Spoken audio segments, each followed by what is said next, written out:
La Biblia comienza sin pecado y termina sin pecado. Cuando nuestros primeros padres cayeron, Dios impidió su acceso de nuevo al monte del Edén.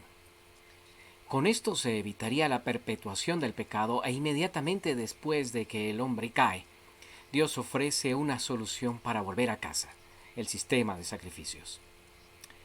Si el hombre había caído bajo la maldición del pecado y estaba condenado a muerte, ahora vería a un inocente sustituto morir por él. Mediante ese camino de sangre podría ser recibido de nuevo en el mismo lugar donde había perdido la mayordomía del mundo. El monte del Edén quedaba al oriente, razón por la cual la entrada al santuario miraba hacia ese punto cardinal.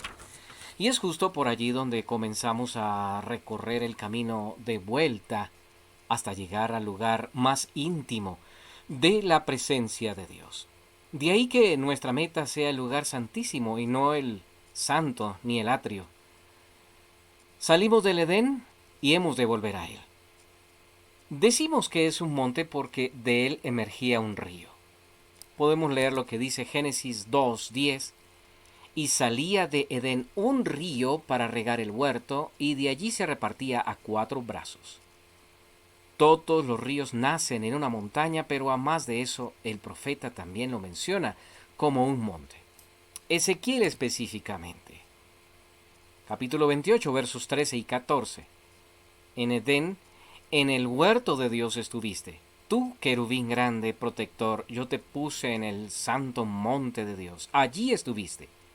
En medio de las piedras de fuego te paseabas. Recuerde bien que en el centro del Edén había 2 árboles, el de la vida y el del conocimiento del bien y del mal. Respetar la instrucción con relación a uno le daba derecho a Adán y Eva a tener acceso al otro. Lo contrario también manifestaba una posición en reversa. Desobedecer a Dios frente a una instrucción relativa al árbol del bien y del mal era no poder acceder al árbol de la vida. Ese principio se mantuvo firme entre el pueblo de Dios e Israel. Entre el pueblo de Israel y Dios, básicamente.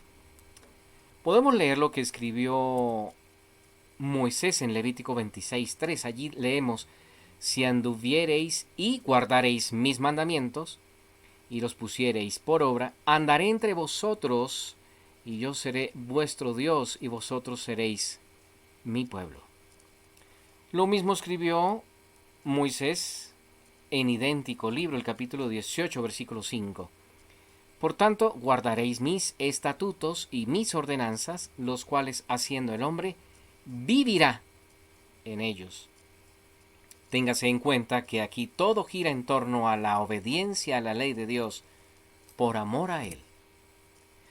Deuteronomio capítulo 11 versículo 1 dice: amarás pues a Jehová tu Dios y guardarás sus ordenanzas. No era un asunto de simples obras, sino de amor y obediencia sujeto a Él. Amarás pues a Jehová tu Dios y guardarás sus ordenanzas, sus estatutos, sus decretos y sus mandamientos todos los días. Por lo cual el árbol del bien y del mal representa la ley de Dios. La ley de los 10 mandamientos en tablas de piedra que estaban dentro del cofre de madera recubierta de oro, denominada como arca. El trono de Dios en el cielo, representado por el lugar santísimo del templo de Salomón, puesto en un lugar más alto, es ese. Y justo desde el monte del Edén salía el río que surtía vida a todo el planeta. Podemos ver en el templo de Salomón, el lugar santísimo estaba en el lugar más alto.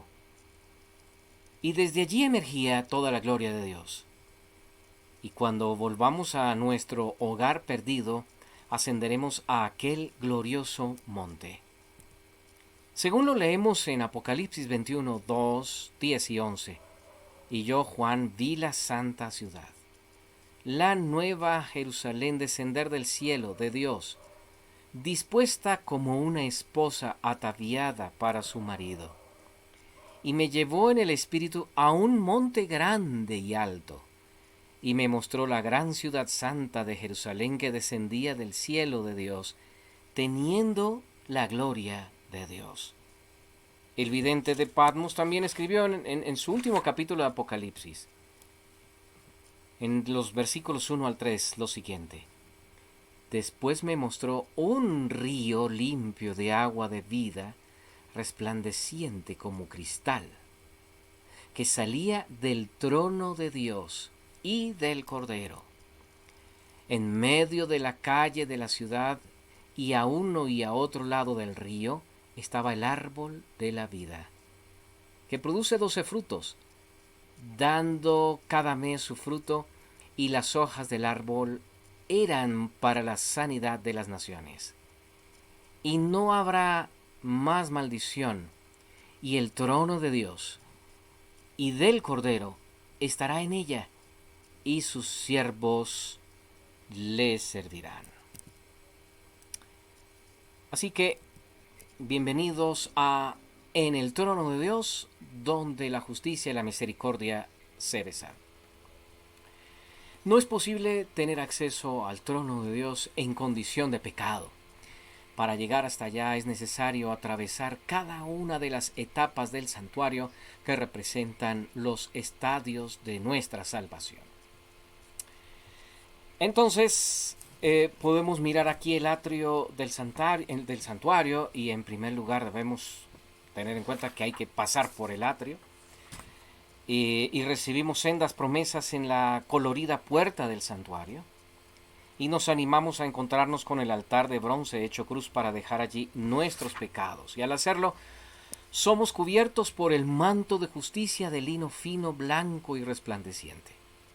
A partir de ese momento nuestro sumo sacerdote nos lleva en sí, y lo que él haga nosotros hacemos, si es que rendimos nuestra voluntad a la de él. Entonces estamos aquí en el lavacro y una nueva vida comienza en nosotros. En él nos limpiamos mirando las deformidades de nuestro carácter en el espejo de su palabra, como lo habíamos estudiado ya. Limpieza es el lema de ahora en adelante. No sólo de las impurezas visibles que son limpiadas en el lavacro del atrio exterior. También las internas e invisibles, emblanquecidas en el lugar santísimo por el candelabro de fuego o menorá. Esa comunión íntima nos permite estar en la mesa de su presencia, donde gozamos nuestra libertad en Jesús para recibir de su mano el pan de vida, y ese pan lo recibimos de gracia para darlo de gracia también.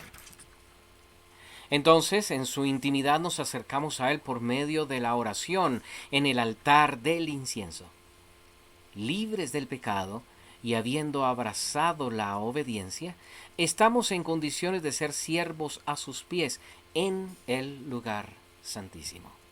Nos dice el apóstol Pablo en Romanos: mas ahora que habéis sido libertados del pecado y hechos siervos de Dios, tenéis por vuestro fruto la santificación y como fin la vida eterna. Así que recuerde que delante de Dios el pecado es destruido, y con él, si el creyente aún lo tiene, también perecerá. Esa fue la experiencia que tuvo el profeta Isaías. Él entendió el riesgo de muerte eterna en él, que se hallaba a causa de su pecado, justo cuando fue llevado al lugar santísimo delante del trono de Dios. Vamos a mirar lo que dice el profeta Isaías, capítulo 6, versículos del 1 al 7.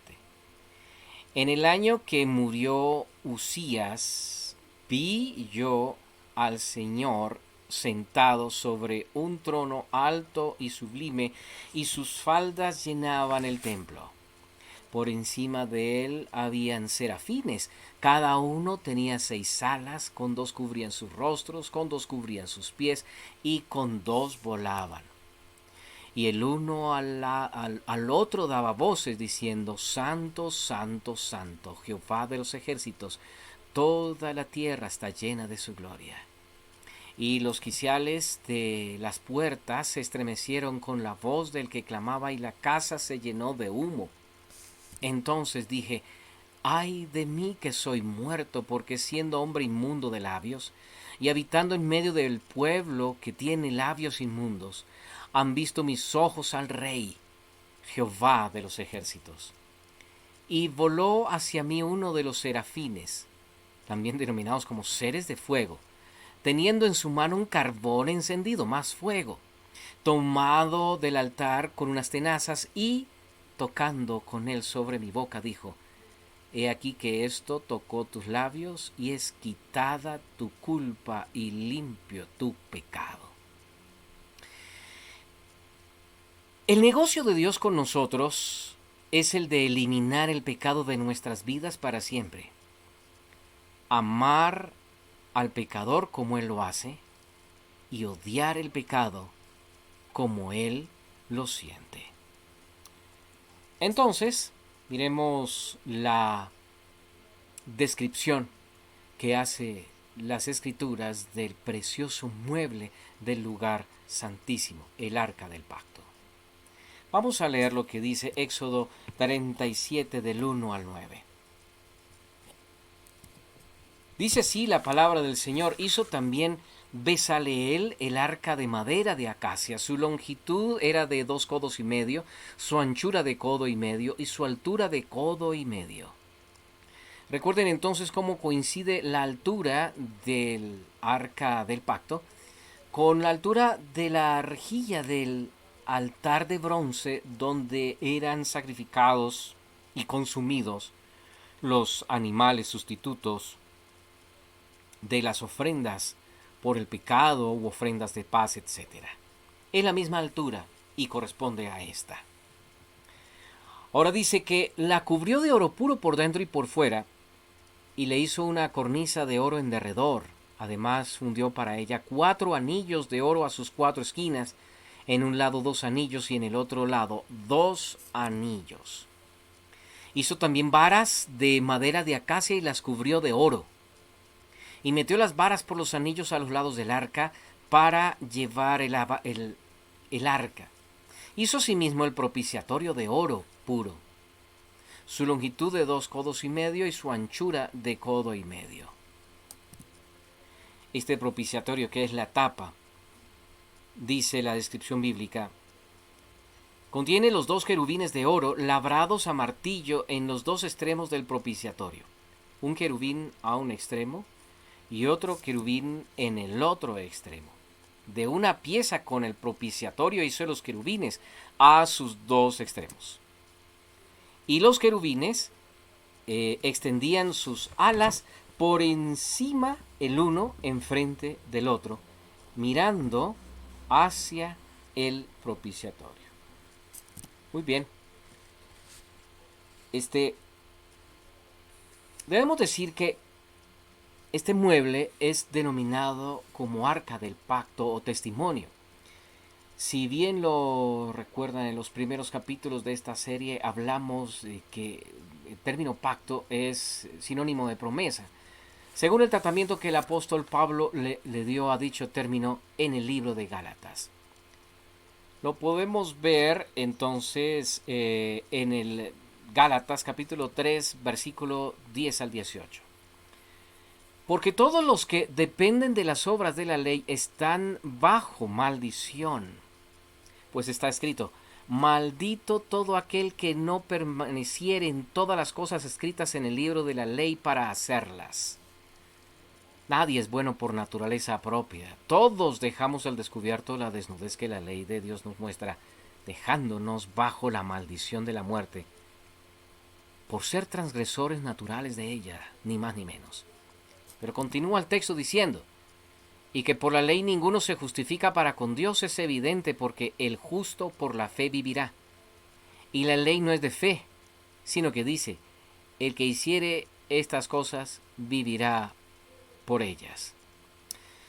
Entonces, siendo que somos incapaces de obedecer la voluntad de Dios por nuestros medios, hay que decir, el Señor nos ofrece un mejor camino, el de la fe en Él. Avanza Pablo y dice: Cristo nos redimió de la maldición de la ley, hecho por nosotros maldición, porque está escrito: maldito todo el que es colgado en un madero, para que en Cristo Jesús la bendición de Abraham alcanzase a los gentiles, a fin de que por la fe recibiésemos la promesa del Espíritu. Así las cosas, entonces la maldición de la muerte eterna ha desaparecido, porque Cristo Jesús ha pagado justamente esa pena, y recibimos de Dios perdón como le fue concedido a Abraham como símbolo de salvación para nosotros. Pero su bendición no solo es perdón, sino una bendición de obediencia, es decir, poder para obedecer. Y dice aquí entonces el apóstol de los gentiles: hermanos, hablo en términos humanos. Un pacto, aunque sea de hombre una vez ratificado, nadie lo invalida ni le añade. El hecho de que sea así es un pacto que no tiene marcha atrás. Ahora bien, continúa Pablo, a Abraham fueron hechas las promesas y a su simiente. No dice y a las simientes como si hablase de muchos, sino como de uno, y a tu simiente, la cual es Cristo. Note bien, ese pacto son promesas no del hombre a Dios, sino de Dios al hombre, que fueron concedidas originalmente a Cristo Jesús para que Él venciera la debilidad humana y su consecuente muerte. Y así como Él venció, se nos promete vencer en la fe, tal y como fue el caso de Abraham, modelo para nosotros hoy, razón por la cual a Él se le denomina el Padre de la fe, porque tal el Padre, tal los hijos deben ser. Esto, pues digo, el pacto previamente ratificado por Dios para con Cristo, la ley, noten, pacto, es ley. El pacto, la ley que vino 430 años después, no lo abroga para invalidar la promesa. Pacto, ley, promesa. Un convenio entre dos, en el cual se promete no más la maldición que recae sobre nosotros con respecto a la ley, por violar la ley. No dejante ello, el poder para obedecerla. Promesas del pacto. Entonces, la ley, con sus ordenanzas, decretos, leyes, mandatos, encerrada en principios de estilo de vida propios de un pueblo adquirido por Dios, fueron cumplidos en el Mesías, y con ello Dios demostró que es perfectamente posible cumplir la ley tal y como lo hizo el Hijo del Hombre. Pero ahora está vigente la promesa, o sea, el pacto, para que cualquiera de nosotros haga lo mismo en Cristo Jesús.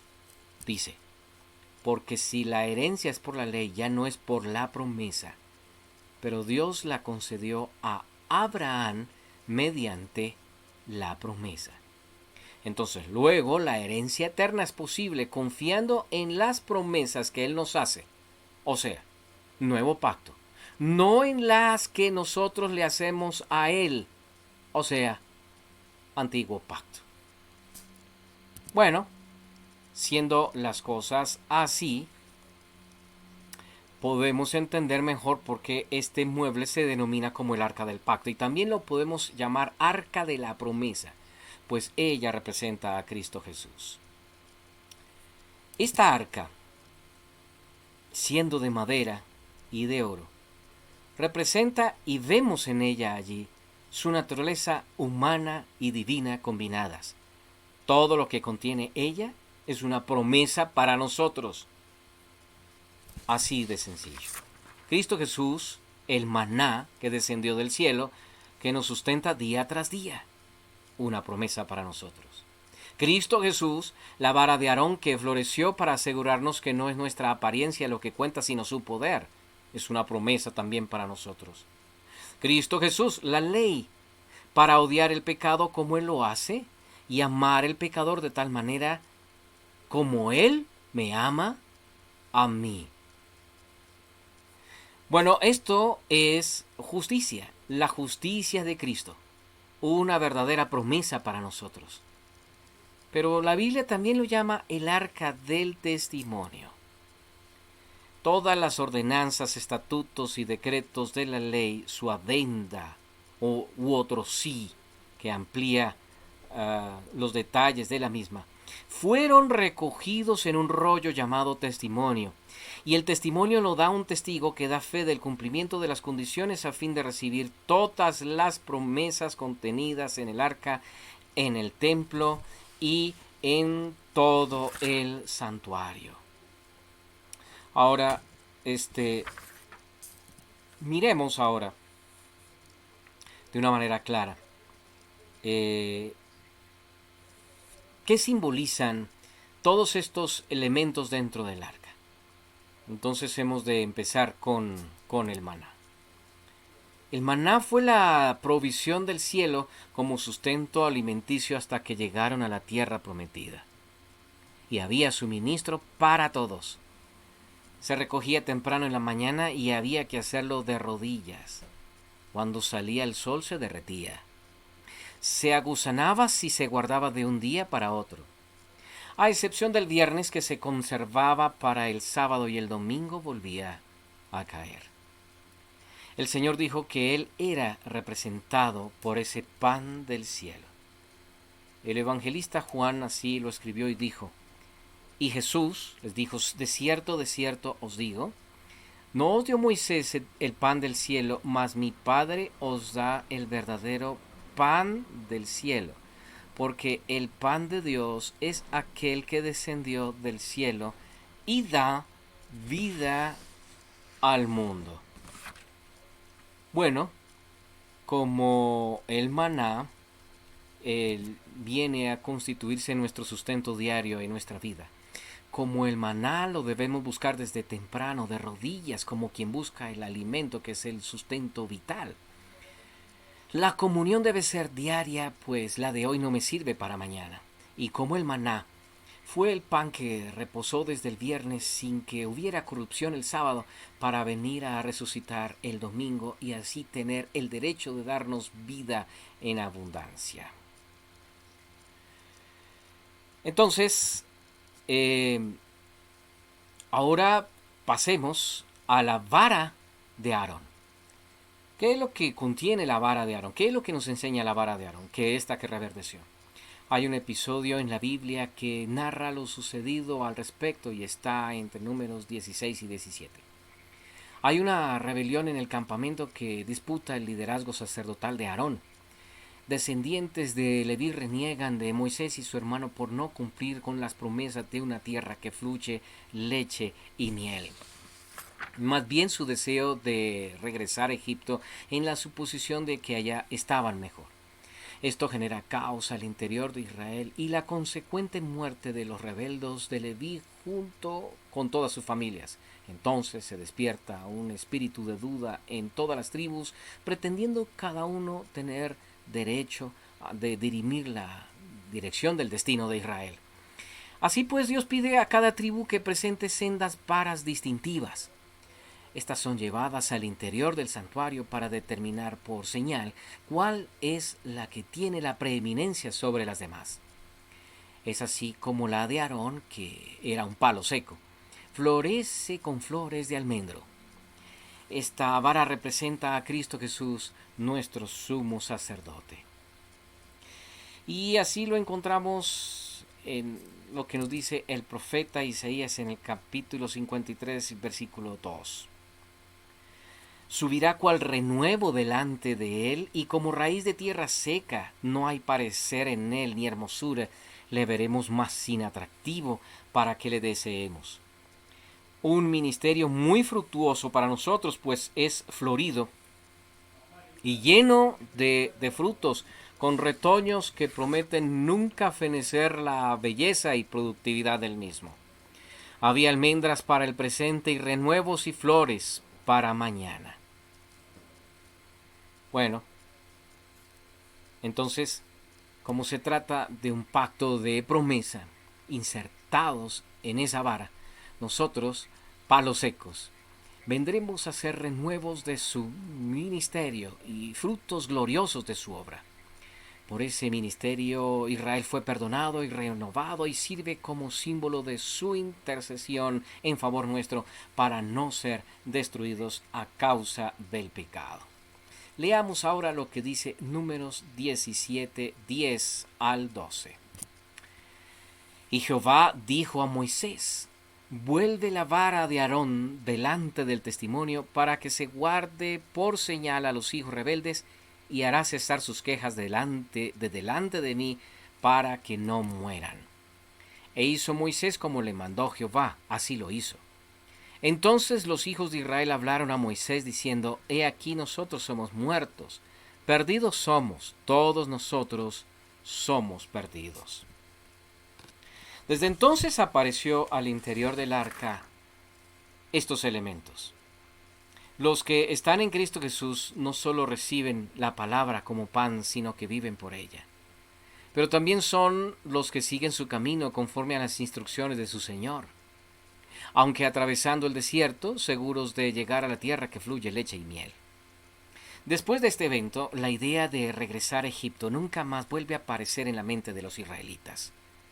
Así también los que han de estar ante la presencia del Dios grande y poderoso en su trono, en su mente y en su corazón, nunca más volvieron a contemplar esa posibilidad en sus vidas. Antes bien, marcharon con el paso firme de Enoc hasta que fue arrebatado por el Señor para llevarlo a vivir a su casa, ni más ni menos. Bueno, ahora tenemos las tablas de la ley. Estas dos tablas nos hablan del sumum de la justicia de Dios de acuerdo a las condiciones del hombre pecador. Y son la base del pacto eterno cuyas promesas fueron extendidas a Abraham por medio de la simiente Cristo Jesús. Las condiciones en que se dio nos hablan de nuestra situación frente a esa ley. Podemos ver que el monte Sinaí era una montaña escarpada de acceso casi imposible a su cumbre para el pie humano de ese entonces. Pero no solo eso. Si en condiciones normales era muy difícil, ahora que Dios descendió a mostrar su ley con truenos y relámpagos, voces y sonido de trompeta, el temor se apodera de todo Israel y no hay forma de acceder a la cumbre. La ley es imposible de cumplir por parte del hombre. Eso es lo que quiere decir todo esto. No hay manera de llegar hasta allá, ni en condiciones normales, ni fuera de lo normal, a menos que haya un mediador. Y Moisés lo fue. La ley de Dios mostró la dimensión de su pecado y por eso todos los israelitas al pie del monte de Sinaí sintieron pánico al sentir el peso de la sentencia de muerte a causa de sus transgresiones. De eso escribió el autor de Hebreos cuando dijo: el monte Sinaí, todo ese resplandor volcánico y un estruendo estremecedor para escuchar a Dios hablar. Las palabras desgarradoras y el mensaje conmovedor los aterrorizó y le rogaron que se detuviera. Cuando escucharon las palabras: si un ser vivo toca la montaña, dése por muerto, tuvieron miedo de moverse. Incluso Moisés estaba aterrorizado. Increíblemente el pueblo de Israel le prometió, a pesar de todas estas condiciones, mucha atención a esta parte de la historia de Israel, el pueblo de Israel le prometió promesas del hombre a Dios. ¿Cómo se llama eso? Antiguo pacto, viejo, caduco. Increíblemente el pueblo de Israel le prometió a Dios cumplir con sus mandatos por sus propios medios.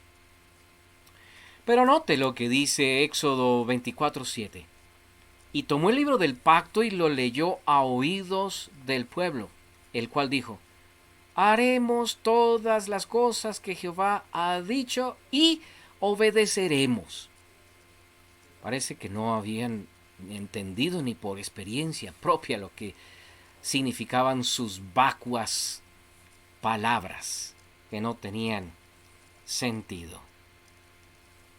Bueno, hay que decir entonces que el pueblo de Israel hizo promesas que nunca podían cumplir en razón a su estado de pecado abominable en el que se hallaban. Ese era un pacto inútil, estropeado, sin efecto y caduco, o sea, antiguo. Tratado como viejo porque no sirve. Antiguo pacto En razón a este estado de cosas, hubo un sacrificio para perdón de sus pecados y así estar en condiciones de recibir el don del Espíritu para hacerlos aptos a su obediencia. Leamos lo que dice Éxodo 24:8 para corroborar lo anterior. Entonces Moisés tomó la sangre inmediatamente después de esa baladí promesa de Israel. Entonces Moisés tomó la sangre y roció sobre el pueblo y dijo: He aquí la sangre del pacto que Jehová ha hecho con vosotros sobre todas estas cosas. No nos olvidemos que previamente en ese desierto de Sin, el pueblo había desfallecido de sed. Y cuando clamaron a Moisés por agua, murmuraron contra Dios y su pecado los hacía condenados a muerte. Dios le ordenaba a Moisés tomar su báculo, el mismo que se había usado para desatar las plagas contra Egipto, y elevarlo a la vista de todos sobre la peña de Oreb. En ese momento todos creen que la justicia de Dios, a la manera que ellos piensan, ha de caer sobre ellos para destruirlos, así como había sucedido con los egipcios. Pero entonces nos dice Éxodo 17, 5 y 6, toma también en tu mano tu vara con que golpeaste el río y ve. He aquí que yo estaré delante de allí sobre la peña en Horeb, y golpearás la peña, nos dice el texto. Y golpearás la peña y saldrán de ella aguas, y beberá el pueblo. Y Moisés lo hizo así en presencia de los ancianos de Israel. Entonces, en vez de caer la ira de Dios sobre ellos, lo hizo sobre la roca, la cual es Cristo. Los israelitas recobraron fuerzas y por Jehová vencieron a los amalecitas, sus ancestrales enemigos. Todo esto en la peña de Horeb. Allí, todo ese sistema montañoso al cual pertenecía el Sinaí. Y una vez más, entonces volvemos a las fuentes de aguas del monte del Edén, en cuyo centro estaba el árbol de la vida junto al árbol del bien y del mal, aquel hermoso símbolo de la ley de Dios. Y de Cristo Jesús, de quien brotó agua y sangre a la vez. Muriendo en la cruz, de su cuerpo brota agua y sangre. Lo mismo que en Horeb, que es el mismo Sinaí. Porque dice Deuteronomio 5:2, Jehová vuestro Dios hizo pacto con vosotros en Horeb. Es el Señor por su Espíritu quien revela la maldad de nuestro corazón y nos hace ver cuán perdidos estamos. Así fue con Israel al pie del Sinaí cuando tuvieron pavor de muerte. Pero en vez de caer la condena sobre ellos y ser destruidos, toda la ira cayó sobre Cristo Jesús, nuestra peña de Horeb. Y vimos su sacrificio de sangre y agua en la cruz. Y fueron perdonados nuestros pecados. Y bebimos de la fuente de vida, la fuente de agua, en medio del sequedal, y cobramos fuerzas y vencimos a nuestro enemigo como lo hizo Cristo Jesús, porque Jehová nos ha acompañado. Todo porque, no por ser buenos nosotros, sino por amor a cada uno de nosotros. Por eso el cumplimiento de la ley es el amor a Dios. Y si amamos a Dios, amaremos al prójimo. Porque si recibimos de gracia debemos dar. Eso es justicia, la justicia de Cristo Jesús. Él recibió el castigo que nosotros merecíamos a fin de nosotros recibir el tratamiento que Él merece. Salmo 85:10 dice de esta manera: La misericordia y la verdad se encontraron, la justicia y la paz se besaron. Bueno,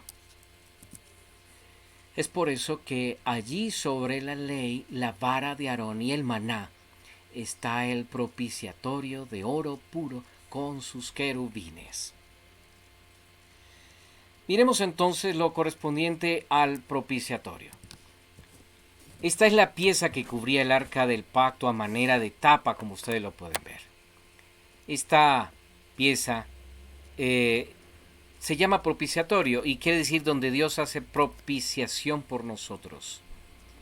Para entender mejor qué quiere decir propiciación, podemos hacer reminiscencias de la oración de aquel pecador que se sentía indigno delante de Dios a causa del pecado.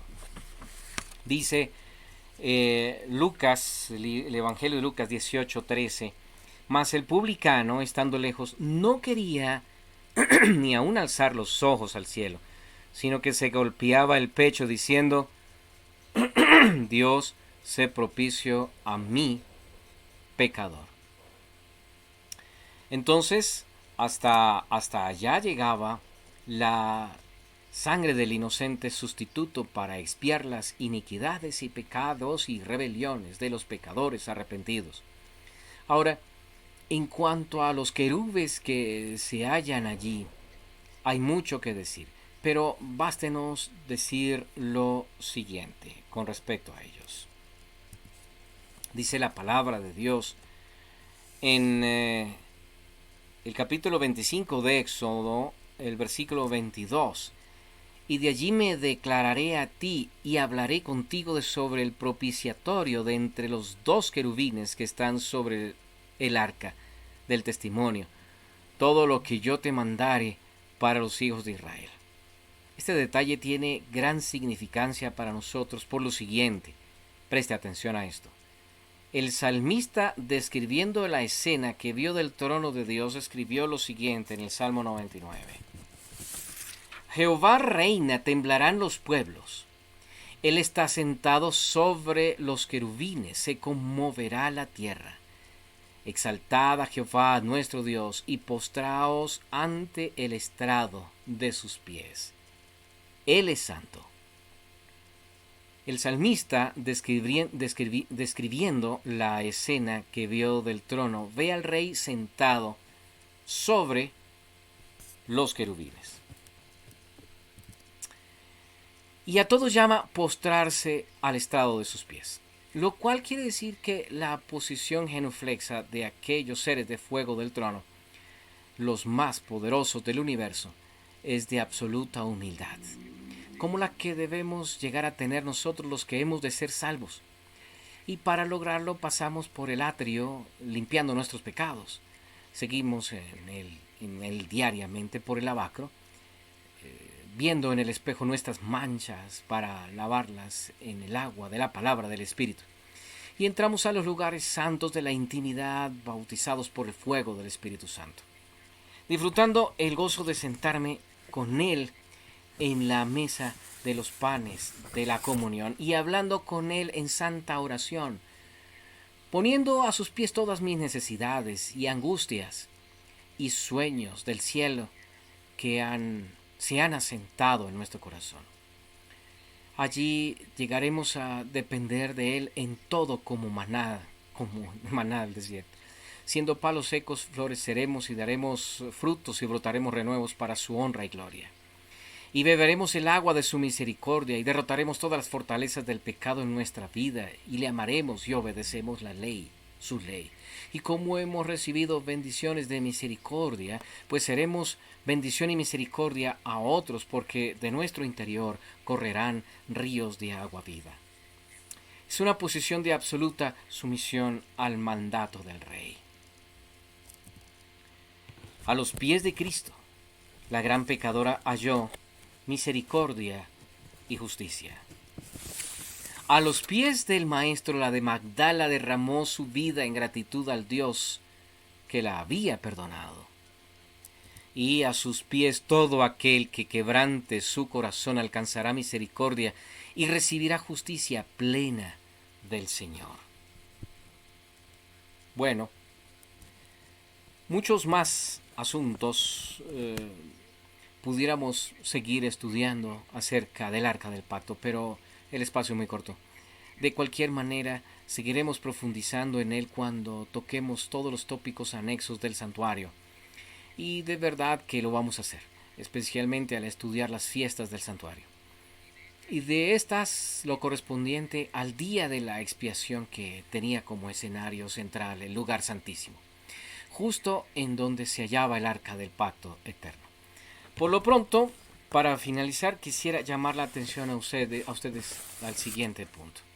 Leamos esta cita de Génesis, que se encuentra en Éxodo capítulo 40, versículos 34 al 35. Dice así: Entonces una nube cubrió el tabernáculo de reunión, y la gloria de Jehová llenó el tabernáculo. Y no podía Moisés entrar en el tabernáculo de reunión, porque la nube estaba sobre él, y la gloria de Jehová lo llenaba. En los versículos anteriores podemos leer que Moisés erigió el tabernáculo de reunión al finalizar el relato del Éxodo. Lo hizo paso a paso, conforme a las instrucciones de Dios. Y la gloria de Dios descendió sobre el tabernáculo. Pero una vez hubo terminado ese trabajo, Moisés no puede entrar porque la gloria de Dios se lo impedía. Y está en la última parte del Éxodo. Y termina sin que Moisés pueda entrar al tabernáculo de reunión con Dios. Pero el primer texto que aparece en Números nos dice otra cosa. Nos dice que habló Jehová a Moisés en el desierto de Sinaí, en el tabernáculo de reunión, en el día primero del mes segundo. Y la pregunta es, ¿cómo es que de un lado Moisés no puede entrar y en el otro lo hace tranquila, pero devotamente? Debemos responder esa pregunta. Para hacerlo, basta con mirar el libro que se halla entre Éxodo y Números. O sea que la diferencia está en Levítico. ¿Y de qué se trata Levítico? De cómo Dios elimina el pecado en la vida de cada creyente como individuo y de su pueblo como colectivo. De los medios que Dios proveyó a fin de eliminar las inmundicias del pecado en los creyentes y de la extirpación completa de la raíz de todo pecado en nuestras vidas. Todo para poder entrar a la presencia de Dios sin ser destruidos. Dice el profeta Isaías en el siguiente versículo que hallamos, capítulo 33, del 13 al 16. Oíd los que estáis lejos lo que he hecho, y vosotros los que estáis cerca, conoced mi poder. Los pecadores se asombraron en Sión, espanto sobrecogió a los hipócritas. ¿Quién de vosotros morará con el fuego consumidor? ¿Quién de nosotros habitará con las llamas eternas? El que camina en justicia y habla lo recto, el que aborrece la ganancia de violencias, el que sacude sus manos para no recibir cohecho, el que tapa sus oídos para no oír propuestas sanguinarias, el que cierra sus ojos para no ver cosa mala. Y termina diciendo en este pasaje el profeta: Este habitará en las alturas, fortaleza de roca será su lugar de refugio, se le dará su pan y sus aguas serán seguras. Esto es promesa por siempre y para siempre. Muy bien, queridos amigos y hermanos, entra en el santuario del Señor y deja que su Espíritu te limpie por completo por fuera y te purifique de toda escoria por dentro. Solo así verás el rostro del Señor y disfrutarás el gozo de toda la eternidad. Este es un llamado que hacemos a cada uno de ustedes personalmente, para que tengan la esperanza de encontrarse un día cara a cara con el Señor y no ser destruidos. La Biblia nos dice que Él es fuego consumidor. Y ahora Él espera que ese fuego interior del Espíritu Santo consuma y destruya por completo el pecado. No hay necesidad de que nos destruya a nosotros. No nos resistamos al amor de Dios y entreguemos nuestras vidas a Él. Oremos. Nuestro buen Dios y Señor Padre de amor y de santidad, gracias te damos infinitas por la bondad que has tenido con nosotros de traernos hasta aquí en el conocimiento de tu palabra, pero también en la invitación a ser parte de las bodas del Cordero, a fin de presentarnos delante de ti, ante el trono de la gracia y ante el trono de la gloria, sin que seamos destruidos nosotros, porque tú moras entre seres de fuego, porque tú eres fuego consumidor. Queremos ser uno contigo, así como tú eres uno con el Padre. Lávanos de toda maldad, pero purifícanos de toda inmundicia en el interior de nuestro corazón, para que seamos entonces dignos de estar en tu presencia.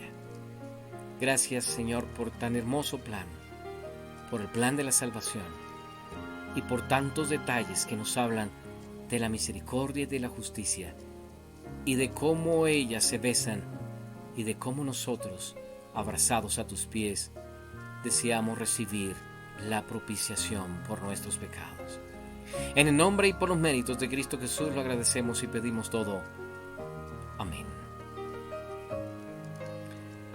Nos vemos en el siguiente capítulo, cuando veamos la conexión entre este segmento de Caminando con Dios en el Santuario y la próxima, que tiene que ver con las festividades hebreas.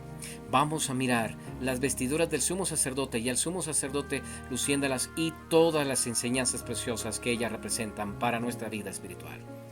No se lo pierdan, nos vemos en el próximo capítulo. Hasta entonces.